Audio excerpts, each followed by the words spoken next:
Childhood obesity has always been a touchy topic growing up as a kid. My mom's ex-husband used to tell me and my little sister all the time that we were constantly going to be overweight, we were unattractive, we were not going to be good at school. Like, all this stuff was just always such a negative experience. And so obesity has been something that I have always been careful about because I don't want to be overweight. I've always been worried about it because my stepdad used to make us eat everything he would make, no matter if we liked it or not. We also found out that I was lactose intolerant when I was at a very young age, and he didn't believe me, even though it was doctored orders and blood work. And he'd make me drink a glass and a half of milk at each sitting, and I got so sick after every one. And so finally I got to be old enough where I stood up to him and I told him, I said, I'm not going to be doing this. I'm not going to force myself to eat things that I don't like, that I don't want, that I don't know and need from my body. I'm not going to drink milk. I'm not going to eat cheese. I'm not going to eat bread. Like, I just am going to watch what I eat and find the healthier ways to fight obesity. There are so many causes and effects in childhood obesity, but height is the number one concern for both children and parents. I have tons of experience across the board of working with disabled people, from infants to adults. And it is insane on how much we have to watch our clients' intake of food, because disabled people tend to put more weight on. And I didn't know that until I started doing more research. But parents and children are always wondering and thinking and trying to figure out ways that they can be on top of this obesity in schools. Girls are always obsessing over who's bigger or who's skinnier.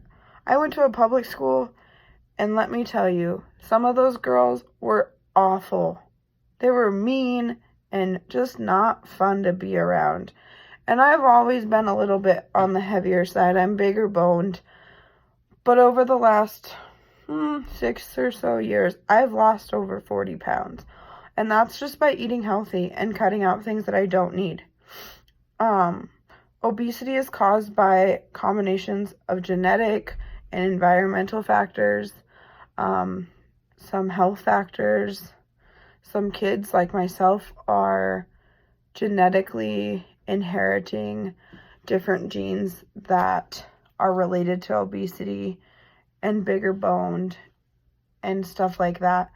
Both my parents are bigger boned, so clearly I kind of figured I would be too. But over the last year, when I really decided that I was going to focus on myself, is when I started really doing research on how to be healthier. I've seen a lot of kids struggle with physical activity, which is crazy. I love just being outside, getting even just 20 minutes of exercise.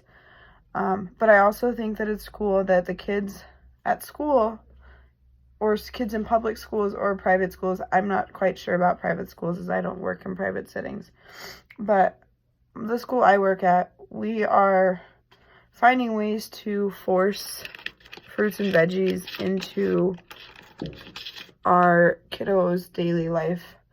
So that is 5 days a week of a fruit or veggie as a snack. and that's either they can have it in the morning or in the afternoon or right before they leave. Because honestly, once they leave our property of school, we don't know what happens.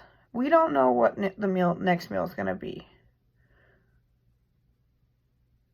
I was a part of the families program that we have at Russell this past year, and we would make bags of food come Fridays and deliver them so that we knew that some of these kids were at least getting meals over the weekend, because some of our kids are low income and they don't know what their next meal is going to be. Something I have personally used in my life has been to use a balanced diet. That is, I eat a small breakfast in the morning, and then throughout this day I snack, and then for dinner I make sure I hit all of my protein, veggies, fruits. Dairy is pretty rough as I'm lactose intolerant, and also I have a gluten intolerance, so I try to not eat a lot of that stuff just because it's not healthy for me. It adds extra weight. It's just nothing that I really need. There are so many different treatments for obesity, but they can be very tricky. It's very hard on a person's body and mental stability, no matter who you are. I know when I'm feeling down about myself, about my weight, anything like that, it sends me into a depression state and I can't get out of it. But on top of it, I also didn't have the best husband. Within the last year we've separated, but he would tell me how I was overweight and how I should try and diet because I need to be skinnier, and just the hateful stuff. But dieting is one of the toughest things to do. But there are some good ways that we can monitor this, and that's by bringing in healthy food into our fridge and packing it with fruits and veggies and healthy meals that aren't filled with high calories or high processed. If we don't have it in sight, then we can't see it, and it helps with the cravings, because cravings are awful. But thank you for listening about children obesity, and I hope you enjoy.